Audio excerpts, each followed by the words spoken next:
Arash, hi, welcome. Hello to Washington, D.C.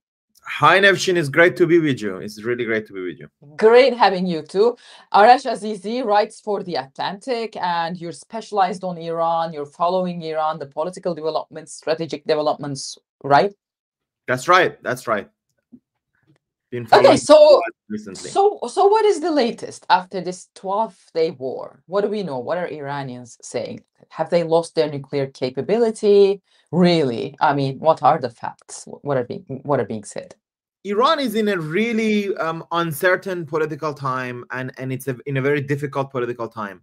The effect of the war on Iranian political establishment cannot be overestimated. Ayatollah Khamenei, the supreme leader who had effectively reigned supreme for a very long time, for decades. You know, I'm born in 1988. He's been in power since 1989, so effectively my entire life. His position has been weakened. You can see in his latest video message, he looks frail. He cannot finish his sentences. And the balance of power in the Islamic Republic between its different military and political factions have been really altered. Now, as for the nuclear program, it's a very fascinating issue, Nevşin, because the United States wants to pretend like it did very well with the United States and Israel. They want to say they destroyed the nuclear program. But of course, it's not in their own interest to overplay this, because then they would have to say, well, Iran does not pose a threat anymore. Iran, on the other hand, you know, wants to say, well, yeah, these damages were extensive, but not so much. But the reality is, the enriched uranium, this is the main thing, right? So the uranium enriched to 60% is still there. They have not been able to destroy it. And this is so small, you can fit it in a couple of, you know, in the back of a car, effectively. I think probably maybe Israelis know where it is. They've kept an eye on it. But where we are is, you know, so that's the situation. And there's a debate in Iran about whether Iran should move toward a nuclear weapon or not. The parliament passed a law that would stop all collaboration with the UN nuclear watchdog. But at the same time, Trump is giving real, you know, openings for negotiations with Iran. So I think what we really have is a large political turmoil in Iran about who is going to succeed Ayatollah Khamenei, what should be the future of Iran, and the key question: should they negotiate with America and get a deal, or should they try to chart a path toward a nuclear bomb? I still think the former is more likely. I think it's more likely that they want to negotiate and get a deal, but it's every chance that it might not go that way. But how will this happen with this regime? Because even in his latest message, Ayatollah Khamenei, he says he's strictly against talking to the Americans, any sort of negotiation, any sort of agreement. So, I mean, America says, like, we don't want a regime change. Not a full-blown regime change, but, like, some changes will need to happen at the end of the day. I mean, isn't it? Because how else will there be, like, a common point where America and Iran can, like, you know, reach? I mean, changes are happening. And actually, Khamenei didn't quite say he doesn't want to negotiate with America. It's interesting. The last speech, he said a lot of American things, but he didn't say we won't negotiate. But Nevşin, in March, he said they won't negotiate with America. In April, they negotiated with America for 6 weeks. So, you know, even if Khamenei says it doesn't necessarily mean something. But also, the power is slipping out of Khamenei's hands. I think that's a very important factor in the situation. Now there are new military elites, new financial elites. These are people they're not ideologues, they're not Islamists anymore. They're business folks, right? A lot of them have huge business interests in Turkey, actually, and you know, other countries in the region.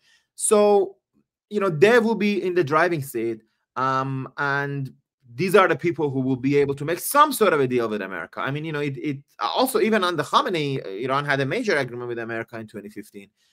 So, but I think we're seeing huge changes in Iran. I think Iran is going to really go into surprisingly new directions. Khamenei has to go away, you're right, for that to solidify, but he's 86 years old. He will probably die sometime soon. And even if he doesn't die, I think there are many plots in Tehran. In the Atlantic, I wrote about some of the plots in Tehran about to replace him. This is people like Hassan Rouhani, our former president, who put out a statement 2 days ago, you know, very pragmatic, very much about this is how we can reach a comprehensive peace. And, you know, he has experience talking to Americans from the 1980s to now.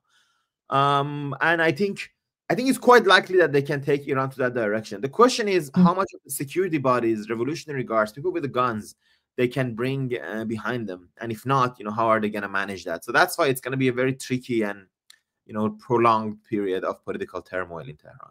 What are the signals coming from the IRGC? I mean, it's not like there are a lot of commanders. Some of them are really well-read people. So they are following the world, right? It's a fundamentalist organization, obviously. But these people, they see the world. Some of them some of their children study outside of Iran, like United States. Almost all of their children. That's actually that's already an opening. If this was such an ideologue organization, how come they send all their kids to US and Canada and Switzerland? No, look, IRGC is a very fascinating organization. It has 190,000 members. So yes, it is conceived as you say, fundamentalist organization. If you read its statements, it's a fundamentalist organization. However, it's also a real player. It controls something like 50% of the Iranian economy. And when I say 50% of the Iranian economy, Nevşin, it's not like I'm not just saying, oh, they run the oil fields. They have hotels, they have tourist agencies, they have beauty salons. They import all the, makeup products to Iran. They import all the alcohol to Iran, illegally, right? So we're talking about a massive financial, economic empire and military empire. And I think they've given up mostly on revolutionary ideas of 1979. It's passé. It's so yesterday, right? So I think they're pragmatic. As to what they're saying now, I think they're fragmented. I think there's no one voice coming out of the IRGC. I think there are different voices. But I'll give you one example that is interesting. It used to be that IRGC was super anti-Saudi, right? Because Saudi Arabia, arch rival, seen as a conservative monarchy. But the IRGC have effectively been, working with the Saudis now as part of Iran-Saudi reconciliation. You can see now when recently Iranian cleric insulted Saudis when he was there, IRGC attacked him. So, they do change on issues. And I think, it is possible that in the Iranian political scheme, actually, they've not been on the super hardliner side in a way. That's a surprise to some people. But like the current Speaker of the Parliament, Bagher Ghalibaf, old IRGC guy, IRGC supports him. He's attacked by the hardliners, the real hardliners, right? So I think, IRGC can be part of this process of change. But I think that's interesting. We need to change. It would be hopefully would need to be dissolved. I think Iran should have only one armed forces. We shouldn't have a militia that secretly controls everything. But it would be a rocky road to get there for sure. They will, but I think the only thing you need is like a real election. I mean, it'll kind of fix everything if you have a normal election where people can literally run. And then maybe this the office of the Rehber, like whoever replaces Khamenei, can turn into like a guy, I don't know, who preaches for being good, whatnot, Actually, it's not unfixable. That's also what I'm saying. That's a very interesting point, Nevşin. Yeah, so there are a couple of ways this could happen. You could have a Rehber, as you said, who basically gives up all this, but we need the constitutional change because currently it gives so much power to it. But look, Iranian Democrats, people like Mustafa Tajzadeh, former deputy interior minister, who is now a political prisoner in Evin, he basically for a long time has advocated, he says, merge the position of supreme leader and the president and make it elected. And look, we do have elections in Iran. There are very severely restricted elections, but it is possible to sort of open them. It's a spectrum, I know that in Turkey, I always hope elections are more open, but if the Iranian elections become as open as Turkey, it would be a great step forward for us. And, so it's always a spectrum. And that's an important point because, when it's a regime change, I'm a pro-democracy Iranian and I want, democracy in Iran. But there are different ways to get there. And one way could be some sort of a democratic reform after Khamenei is gone. But some of the Iranian diaspora, Iranian diaspora is very fragmented and very, very polarized. I mean, some are really, I don't know, they're really harsh. Some are even, I don't know, pro-Israel and etc. Why is it so? Look, there are Iranians, there are millions of Iranians abroad. I'll tell you this, we are a very wounded nation. We've gone through a lot of traumas. Imagine the 1979, after 1979 revolution, thousands of people were executed. Tens of thousands of people were executed in the first 10 years of the Islamic Republic. You can't find something like that in almost any other country in the region on the same scale. You're talking about the former officials of the regime, of the Shah's regime, and then the leftists, and then, you know, the Islamists who the regime didn't like. It killed all of them. Well, all their families remain, right? So there's a lot of anger to this regime. And then there's been other blood. You know, regime has killed people in street protests in 2009, 2017, 2019. And then the Iranians heavily disagree amongst each other about what went wrong in 1979. So yes, it is true that we are very fragmented people, and this history of trauma and blood has made us divided. It's also terrible for making an opposition, of course. If you want to make an opposition, you know, you can, you should unite. Actually, I always gave an example in Turkey. It didn't quite work out, but in the last election, you had a massive coalition of, you know, people who supported President Erdogan before and others, and they all came together behind Kılıçdaroğlu. You know, it's very hard to imagine something like that for Iranians. So, you know, that's why that, you know, that is a major problem we have. But I would say, you know, we do have a framework of Iranian patriotism. Iranians really love their country, as I'm sure you've met Iranians who won't shut up about how much they love their country. And hopefully that can be the cornerstone of coming together, some united program for the future of Iran. Yeah. I mean, some were really, especially because it's a neighboring country, people in Turkey were really afraid of a scenario like Syria for Iran, like a fragmented, you know, different areas are, say, owned by different armed groups. That would be a literally disastrous scenario. Absolutely. For the whole region. But I don't think that's likely, right?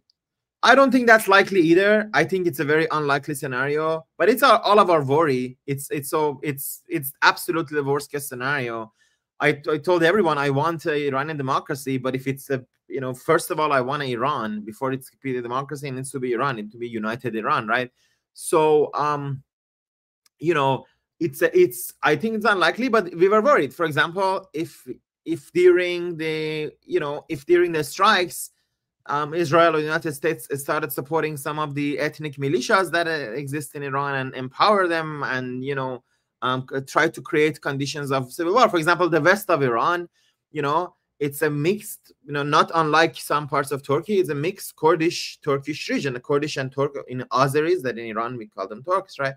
They're really integrated. They're like city of Nagada. Nagada is probably like 50% Kurdish, 50% Azeri. So if you start inflaming this kind of ethnic tensions, it can be really terrible. A city like Urumia, which has always had Kurds, Armenians, Christians, Azeris, everybody is in Urumia, right? It's a beautiful city, you know, of many different ethnicities. So there are these worries, but I think they're very unlikely. They won't happen automatically because Iranian families are very usually integrated. I mean, they're like intermarried, and they do have a sense of belonging to Iran as a whole. But it's something one always worries about in this region. Arash, thank you very much for all the insights. And please say hello to your lovely wife on behalf of us. Definitely, I will. Thank you so much, Nevşin. I've been a fan of your show for a very long time, so it's really great to be Likewise, I'm a fan of your work. So kolay gelsin. Thank you. Thank you so much.